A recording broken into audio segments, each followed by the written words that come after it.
Hello बच्चों। Last lecture तक हम लोगों ने ओम्स लॉ के बारे में पढ़ा था और आज हम उसकी एनालिसिस करेंगे। ठीक है ना, कि किन किन पैरामीटर्स पे हमारा रेजिस्टेंस डिपेंड करता है। ओके, तो लास्ट लेक्चर में हम लोगों ने देखा था कि V इज इक्वल टू क्या होता है बेटा, आई आर होता है। क्या होता है? आई आर होता है। और ये जो रिजल्ट हमने ऑब्टेन किया था उसके लिए क्या पैरामीटर्स फिक्स रखे थे? देखो, temperature and other physical conditions are constant. Physical condition like pressure, humidity, condition are fixed. Are fixed. Then material of the wire is fixed. किस मटेरियल का है वो? Material of the wire is fixed. उसके बाद length भी fix थी wire की, और क्रॉस सेक्शनल एरिया वायर का, क्रॉस सेक्शनल एरिया, ये दोनों भी हमारी क्या थी? फिक्स थी। अगर हम इन चारों पैरामीटर्स को ध्यान से देखें तो हमको लगेगा कि ये पैरामीटर्स चेंज किए जा सकते हैं। जैसे फिजिकल कंडीशन भी बदली जा सकती है, मटेरियल ऑफ द वायर भी हम चेंज कर सकते हैं। हम कॉपर, एल्यूमिनियम, सिल्वर और भी तमाम तरह के वायर उस पर जा सकते हैं। लेंथ इजिली चेंज कर सकते हैं हम, क्रॉस सेक्शन एरिया फिक्स करके लेंथ को घटा बढ़ा सकते हैं। क्रॉस सेक्शन एरिया जो हमारा है उसको भी घटा बढ़ा सकते हैं लेंथ को फिक्स करके, या ऐसा भी बहुत से प्रोसेस होते हैं जिसमें दोनों चेंज कर सकते हो। लेंथ को बढ़ाओ, क्रॉस सेक्शन घटेगा। लेंथ को कंप्रेस करो तो क्रॉस सेक्शन एरिया बढ़ जाती है। देखेंगे, ये जरूर देखेंगे क्योंकि इस पे बेस्ड क्वेश्चन आते हैं। ठीक है ना। सो ये चारों पैरामीटर्स जो होते हैं ये हम चेंज कर सकते हैं। तो साइंटिस्ट लोगों के दिमाग में क्या होता है, खुजली होती रहती है कि चलो रिसर्च करते हैं, पैरामीटर्स बदलते हैं, रिसर्च करते रहते हैं, रिसर्च करते रहते हैं। तो ये रिसर्च हमारे बड़े काम की आई और इस पे बेस्ड काफी क्वेश्चंस आएंगे आपके पास एग्जाम में। आओ देखते हैं। ओके, वीडियो पॉज करो, इसको नोट करो। ये चार पैरामीटर्स है जिस पर resistance of the conductor depend कर रहा था, क्योंकि ये हमने पैरामीटर्स फिक्स रखे थे ये रिलेशन लाने के लिए। ओके, चलो, should I change the thing, should I रब द थिंग? ओके,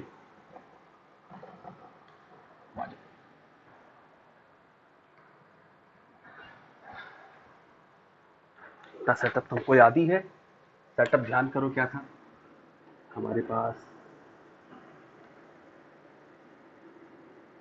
बैटरी, उसके बाद से ये हमारा कंडक्टर। ओके, ये हमारा कंडक्टर था जिसकी लेंथ फिक्स थी और क्रॉस सेक्शन एरिया फिक्स थी। ओके, उसके बाद से यहाँ पे एक अमीटर चाहो तो लगा दो, चाहे पहले लगा दो, कोई फर्क नहीं पड़ता। ये हमारा एमीटर आ गया जो कि क्या करता है, करंट मेजर करता है। और इसके अक्रॉस हमने लगा दिया वोल्ट मीटर। ठीक है ना, इसके अक्रॉस वोल्ट मीटर लग गया। ठीक है, चाहो तो की लगा दे यार, चलो लगा देते सेफ्टी पर्पज के लिए। तो ये हमारा वायर है। चलो, अब क्या करना है देखो, हम क्या क्या फिक्स करते हैं। पहले तीन पैरामीटर फिक्स रखेंगे और एक को वेरी कराएंगे। चलो, हम फिजिकल टेम्परेचर और फिजिकल कंडीशन फिक्स कर लेते हैं। Temperature and physical condition fix किया, ये चेंज नहीं करेगा थ्रू आउट द एक्सपेरिमेंट, ये हम हमेशा फिक्स मान के चलेंगे। ठीक है ना। उसके बाद मटेरियल फिक्स किया। क्या फिक्स किया? मटेरियल फिक्स किया, फिक्स किया। हमने area of cross section fix रखा। एरिया ऑफ क्रॉस सेक्शन भी फिक्स किया। हम लेंथ को वेरी कराएंगे और वोल्टमीटर और अमीटर की रेजिस्टेंस के बारे में बात करेंगे। ठीक है ना, बात समझना आप, बहुत ध्यान से समझो क्या हो रहा है। हमने एक सपोज ये गिवन वायर ले लिया, ठीक है ना। क्रॉस सेक्शन एरिया में जिसको कंफ्यूज हो रहा है, ये एरिया जो होता है ये सामने वाला, इसी को क्रॉस सेक्शन एरिया कहते हैं। और अगर ये प्रिज्मेटिक हो means through out the cross section, through out the length, इसका जो क्रॉस सेक्शन एरिया है वो क्या है, कांस्टेंट है। इसी एरिया को क्रॉस करके जो कट किया that is called cross sectional area, अगर कंफ्यूजन हो रही हो तो। ठीक है, तो ध्यान से देखा जाए, V इज इक्वल टू क्या होता है बेटा, आई आर होता है। ओके, बात समझना। तो R की जो वैल्यू है वो डिपेंड करेगी कैसे, जल्दी बताओ, V अपॉन आई पे। ठीक है ना। ओके, अब क्या हो रहा था, एक गिवन लेंथ ऑफ वायर लिया गया, एक गिवन लेंथ ऑफ वायर निकाला गया, ठीक है ना। तो उसके लिए जो V बाई आई का जो रेशियो था, ओके, उसकी वैल्यू मान लो xi, x1 आ गई। उसके बाद लेंथ और बढ़ाया गया और V बाई आई, अब जो रेशियो आ रहा था वो x2 आया। और ये पाया गया कि जैसे जैसे हम लेंथ बढ़ा रहे थे, जो करंट, वोल्टेज और करंट का रेशियो है वो बढ़ता जा रहा है। लेंथ बढ़ाने के साथ वोल्टेज अपॉन करंट का जो रेशियो है वो क्या हो रहा है, बढ़ता जा रहा है, वो बढ़ता जा रहा है। और ये रेशियो क्या रिप्रेजेंट करता है बेटा, रेजिस्टेंस। इसका मतलब कि अगर हम कंडक्टर की लेंथ को चेंज कर रहे हैं, बढ़ा रहे हैं, तो रेजिस्टेंस ऑफ द कंडक्टर क्या हो रहा है, बढ़ रहा है। रेजिस्टेंस ऑफ कंडक्टर क्या हो रहा है, बढ़ रहा है। वोल्टेज और करंट का रेशियो का बढ़ने का मतलब है कि रेजिस्टेंस ऑफ कंडक्टर क्या हो रहा है, बढ़ रहा है। देखो यहां पे साफ शो कर रहा है कि अगर V बाई आई का रेशियो बढ़ेगा तो R की वैल्यू क्या होगी, बढ़ेगी। और ये रेशियो लेंथ के बढ़ने के साथ बढ़ रहा था, और लेंथ जब घट रही थी तो ये रेशियो क्या हो रहा था, घट रहा था। मींस जो रेजिस्टेंस है, जो हमारा रेजिस्टेंस है, it is directly proportional to the length of the wire. जितना बड़ा लेंथ लोगे for a given cross section, for a given material and for given temperature and physical condition, जैसे जैसे लेंथ बढ़ाओगे हमारा रेजिस्टेंस क्या होगा, बढ़ेगा। जैसे जैसे लेंथ घटाओगे हमारा रेजिस्टेंस क्या होगा, घटेगा। वीडियो पॉज करो और नोट करो। तो हम कह सकते हैं कि रेजिस्टेंस बढ़ने के लिए लेंथ का बढ़ना जरूरी है। या अगर हम वायर का लेंथ बढ़ाते हैं for these given fixed condition, resistance is directly proportional to L। Note it. Okay, एक रिजल्ट मिला, इसको नोट करके रखो, बहुत ही इंपॉर्टेंट है। ओके, वीडियो पॉज करो और नोट करो। अब हम क्या करेंगे, हमारा सारा काम वही है। अभी हमने लेंथ को fix, sorry, area of cross section को फिक्स किया था ना, क्रॉस सेक्शन एरिया को फिक्स किया था। अब हम क्या करेंगे, क्रॉस सेक्शन को वेरी कराएंगे और लेंथ को फिक्स रखते हैं। अब हम क्या करेंगे, लेंथ को फिक्स रख रहे हैं, लेंथ को फिक्स्ड किया, क्या वेरी कराएंगे, एरिया। अभी भी देखो क्या है, R, V is equal to क्या होता है बेटा, आई आर। तो R का जो रेशियो होता है वो होता है V अपॉन आई। समझना थोड़ा सा, हमने पोटेंशियल डिफरेंस वही रखा है, हमने बैटरी चेंज नहीं करी है, हमने अपने पावर सोर्स को नहीं बदला है, इसको ध्यान रखना। पावर सोर्स हमारा अभी भी वही है, ठीक है। अब देखो, अब हम क्या कर रहे हैं, हम फिर अलग अलग क्रॉस सेक्शन एरिया के लिए V अपॉन आई का रेशियो लेते हैं। मान लो हमने क्रॉस सेक्शन एरिया कुछ लिया जो हमारे पास स्टार्टिंग में था सपोज, और V बाई आई का रेशियो लिया, मान लिया आया y1 आया वो, ठीक है। अब हम क्या कर रहे हैं, क्रॉस सेक्शन एरिया को बढ़ा रहे हैं। क्या किए, वायर की थिकनेस को बढ़ा दिया। वायर की थिकनेस बढ़ाने का मतलब क्या हुआ कि उसकी क्रॉस सेक्शन एरिया बढ़ गई, हम ज्यादा थिकर वायर ले रहे हैं। अब पाया गया कि V अपॉन आई का रेशियो जो है वो अब y2 हो गया। अब क्या हो गया, y2 हो गया, ठीक है ना। क्रॉस सेक्शन एरिया बढ़ने के साथ y2 जो था वो हमारा रेशियो आया। मान लिया एक स्टार्टिंग में क्रॉस सेक्शन एरिया हमारा कुछ A1 था और A2 के करस्पॉन्डिंग ये था, और A2 is greater than A1, ठीक है ना। तो हम पाए कि जो y2 है वो लेस देन हो रहा है y1 के, मतलब क्रॉस सेक्शन एरिया बढ़ाने के साथ v अपॉन आई का रेशियो घट रहा है। जैसे से हम क्रॉस सेक्शन एरिया बढ़ा रहे हैं v अपॉन आई का रेशियो घट रहा है, और v अपॉन आई का रेशियो है क्या मेरे भाई, वो है रेजिस्टेंस। मींस अगर हम क्रॉस सेक्शन एरिया को बढ़ा रहे हैं तो रेजिस्टेंस घट रहा है, और उल्टा भी हुआ, अगर हमने क्रॉस सेक्शन एरिया को घटाया तो रेजिस्टेंस हमारा बढ़ रहा है। अरे भाई ये क्या, inverse relationship, very good. Length के साथ डायरेक्ट रिलेशनशिप आ रही थी, डायरेक्टली प्रोपोर्शनल आ रहा था resistance, but cross section area के साथ इनवर्स रिलेशन फॉलो हो रहा है। ओके, समझ में आया सबको? वीडियो पॉज करो, नोट करो।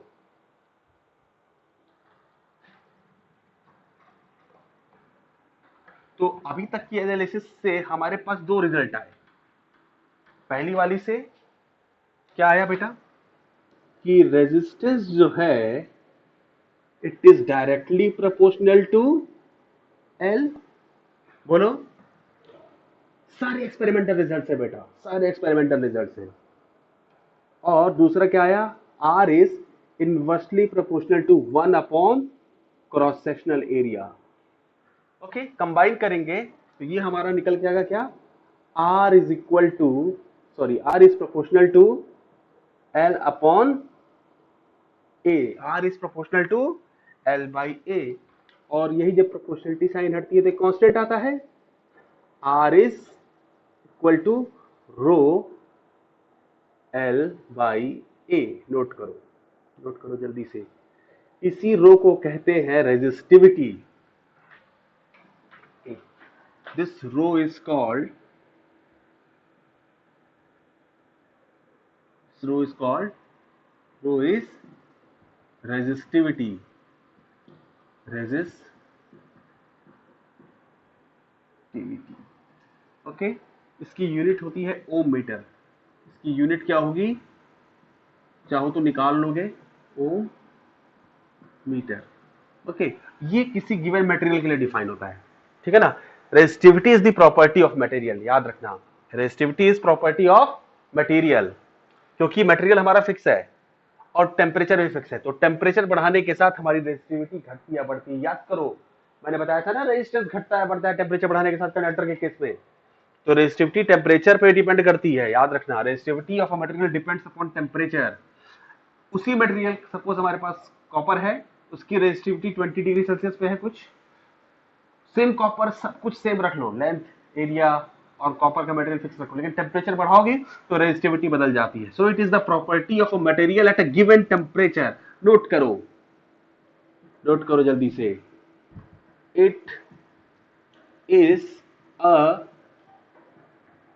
property of material, it is the property of material at given temperature, at given temperature। Video pause करो और इसको नोट करो, ठीक है ना। अब सुनो, तुम अपने बुक्स में देखना रेजिस्टिविटी का जो डाटा दिया होगा मटेरियल्स का, तुम्हारे जब फर्स्ट चैप्टर में हुआ इलेक्ट्रिसिटी के, तो वहां देखोगे कि रेजिस्टिविटी के साथ टेम्परेचर भी डिफाइन होता है। Resistivity eight 20 degree Celsius most of the cases में दिखेगा तुमको बुक में। ओके, सो एक ये छोटी सी एनालिसिस थी हमारी ओम्स लॉ की, ठीक है ना। अब हम आगे बढ़ते हैं वीडियो में और कुछ क्वेश्चंस के थ्रू चीजों को समझने की कोशिश करते हैं। Watch the video and note it so that we can move ahead.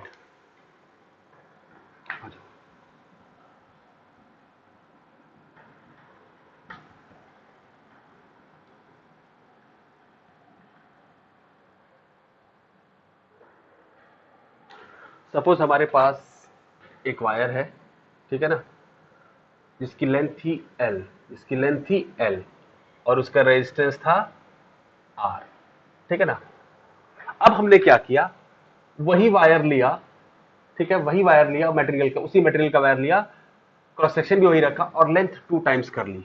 और अब हमारे पास जो दूसरा, इसका मान लो R1 रेजिस्टेंस था, एक हमारा दूसरा वायर था जिसकी लेंथ थी 2L, बाकी सब कुछ फिक्स था, rest all parameters are fixed, rest all parameters are fixed. Okay, so हम कह सकते हैं टेम्परेचर भी फिक्स हो गया, ओके, मटेरियल भी फिक्स हो गया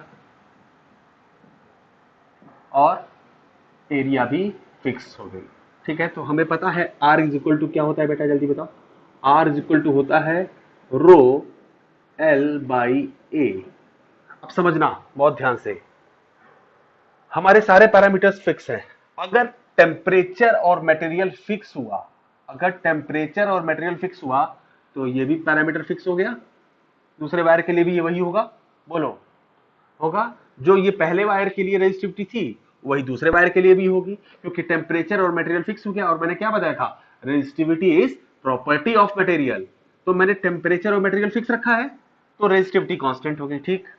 क्रॉस सेक्शन एरिया फिक्स रखा है, क्रॉस सेक्शन एरिया क्या रखा है, फिक्स रखा है। तो जो पहले वायर का क्रॉस सेक्शन था वही दूसरे वायर का भी क्रॉस सेक्शन है।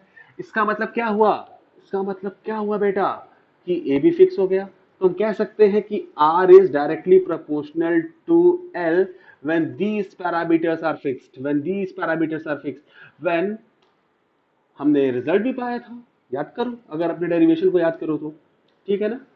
तो हम कह सकते हैं R1 is proportional to L1 and R2 is proportional to, sorry, L है ना, हाँ, R1 is proportional to L and R2 is proportional to 2L. So R1 upon R2 will be equal to L upon 2L, और R1 upon R2 is equal to 1 upon 2, या R2 will be equal to 2 times R1। इसका मतलब क्या हुआ बेटा, देखो ध्यान से, जो हमारा रेजिस्टेंस है, अगर लेंथ 2 टाइम्स कर रहे हो तो रेजिस्टेंस भी 2 टाइम्स बढ़ रहा है, ठीक है ना। सारे पैरामीटर्स फिक्स हैं, याद रखना, टेम्परेचर, मटेरियल और क्रॉस सेक्शन एरिया सारे फिक्स हैं, सब कुछ फिक्स है तुम्हारा। तो हम क्या कर रहे हैं, अगर हम लेंथ बढ़ाते जाएंगे तो हमारा रेजिस्टेंस भी बढ़ता जाएगा, जो कि हमने पाया था। अगर लेंथ को 5 टाइम्स कर दिया तो रेजिस्टेंस 5 टाइम्स हो जाएगा, लेंथ को हाफ कर दिया तो रेजिस्टेंस हाफ हो जाएगा। तो इस पे बेस्ड काफी क्वेश्चन आते हैं। सिमिलरली आओ एरिया पे देख लेते हैं, चलो। शुड आई रब, ओके, वीडियो पॉज करो, नोट करो।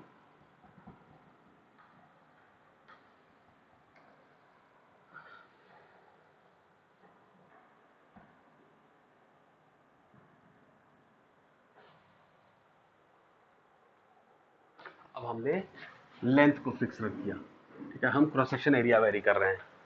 सपोज हमारे पास एक वायर ऐसा था, मटेरियल सब कुछ वही है,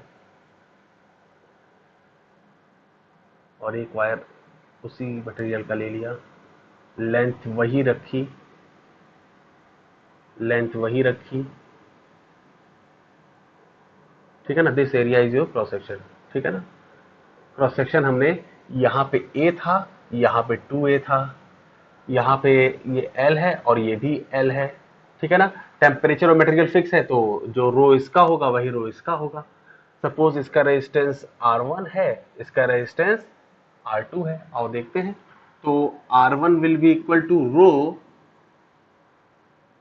L अपॉन A, बोलो बच्चों, ठीक है।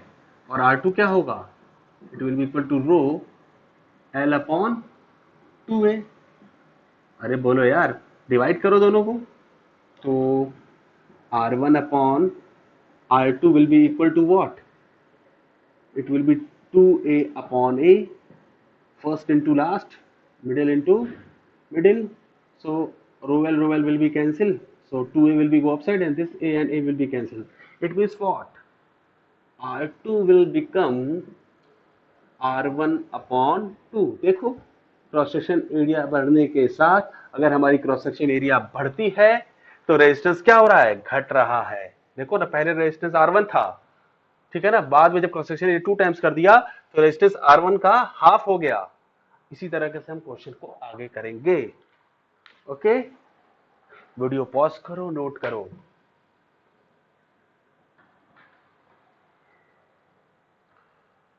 कभी कभी क्या करता है, रेडियस या डायमीटर दे देगा, तो इसमें क्या करना है देखो। तो ये समझ में, अगर ये सारे पैरामीटर फिक्स हैं, अगर ये सारे पैरामीटर फिक्स हैं तो आर जो हुआ वो क्या हुआ, inversely proportional to 1/a।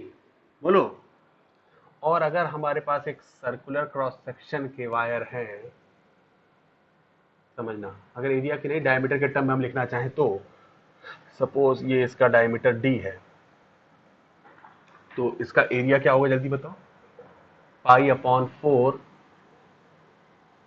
D square plus circular cross section area का एरिया यही होता है ना, π/4 डी स्क्वायर। तो हम कह सकते हैं R is inversely proportional to 1/डी स्क्वायर। बोलो, पाई और 4 कांस्टेंट है तो कोई मतलब नहीं है, ठीक है ना। सो अगर हमारे पास दो डिफरेंट डायमीटर्स के, मान लो ये D1 हो गया और एक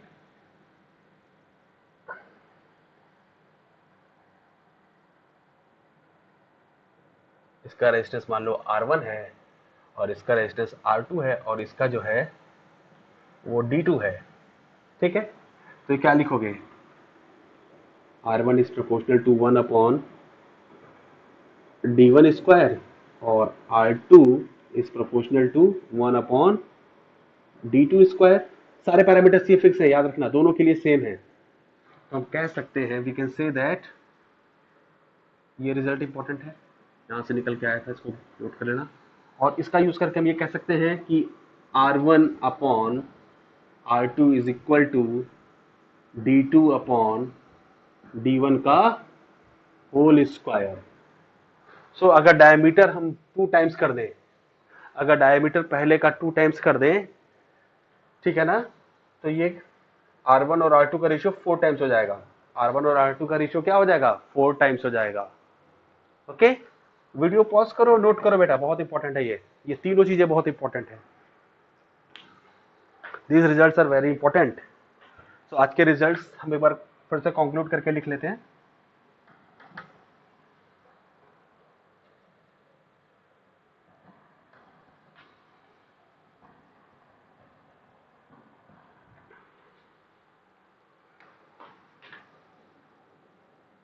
R is proportional to L।